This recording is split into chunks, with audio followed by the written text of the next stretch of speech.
కి చెందిన నూరుల్లా 3 ఏళ్ల క్రితం ఖతర్లో ఓ యజమాని వద్ద డ్రైవర్గా పనిచేసేవారు. అయితే గత నెల 31న నూరుల్లా ఆత్మహత్య చేసుకున్నట్లు కుటుంబ సభ్యులకు సమాచారం అందింది. మృతదేహాన్ని స్వదేశానికి తీసుకువచ్చేందుకు సహకరించాలని కదిరి ఎమ్మెల్యే కందికుంట వెంకటప్రసాద్ను బాధితులు ఆశ్రయించారు. ఎమ్మెల్యే చొరవతో సీఎంఓ అధికారులతో మాట్లాడారని తెలిపారు. తొలుత సొంత ఖర్చులతో మృతదేహాన్ని పంపుతానని యజమాని చెప్పారని, ఇప్పుడు సుమారు 1.60 లక్షలు అడుగుతున్నారని ఆవేదన వ్యక్తం చేశారు. ఖతర్ యజమాని ఇచ్చేందుకు తమ వద్ద డబ్బు లేదని ప్రభుత్వం చొరవ చూపి మృతదేహాన్ని తెప్పించాలని నూరుల్లా తల్లి వేడుకుంటోంది.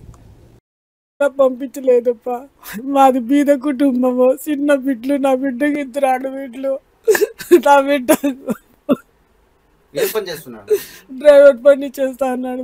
డ్రైవర్ పని చేసి 3 ఏళ్ళ 4 నెలలు అయ్యేపాటికి పోయి ఏందో బతుకుతారు కోసం పోయిండా.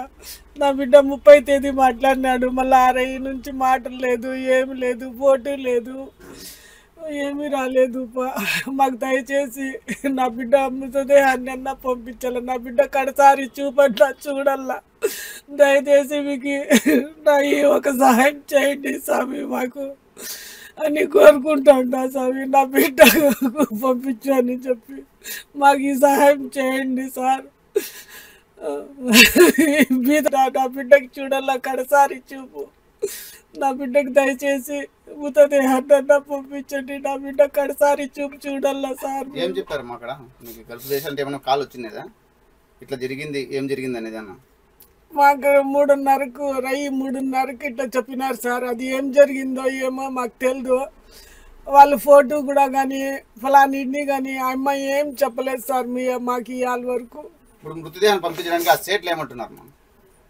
డబ్బులు కట్టండి అని చెప్పినారు. డబ్బులు పంపిస్తే మేము మృతదేహాన్ని పంపిస్తామంటున్నారు అన్నారు. మాకు అంత ఏగితి లేదు, మేము ఏం చేయాలనేది తెలియదు. ఏం చేసి ఏం చేస్తారో ఏమో మాకు తెలియదు. నా బిడ్డ దేహాన్ని నాకు పంపించాలా, కడసారి చూపు చూడాలా. ఈ తల్లి చూడాలా నీ కోరుకుంటున్నా. నా బిడ్డ అక్కడ 30వ తేదీ చనిపోవడం జరిగింది. ఇక్కడ వీళ్ళకి తెలిసింది 31వ తేదీ ఉదయం పొద్దున తెల్లవారుజామున 3:15కి తెలియడం జరిగింది. ఆ రోజు నుంచి కూడా అక్కడ నుంచి ఆ కపిల్ ఆమె ఎటువంటి ఇన్ఫర్మేషన్ ఇవ్వడం లేదు. ఓన్లీ వాళ్ళ ఇంట్లో పనిచేసే ఇతనితో ఉన్న తోటి డ్రైవరు అర్ధాకృతంగా ఇన్ఫర్మేషన్ ఇస్తూ చెప్తున్నాడు.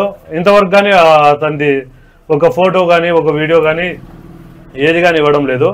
మేము మరుసటి రోజే మన ఎమ్మెల్యే కందికుంట అన్న దగ్గరికి వెళ్ళి అతను ఆ సార్తో కొంచెం ఇది జరిగింది అని చెప్తే సార్ ఒక లెటర్ ప్యాడ్ ఇచ్చేసి సీఎం ఆఫీస్కి పెట్టారు. అక్కడ నుంచి మాకు కొంచెము ఇది జరుగుతుంది. అయినా కొంచెం ఫాస్ట్గా జరిగితే త్వరగా డెడ్ బాడీ రావాలని కోరుకుంటున్నాము.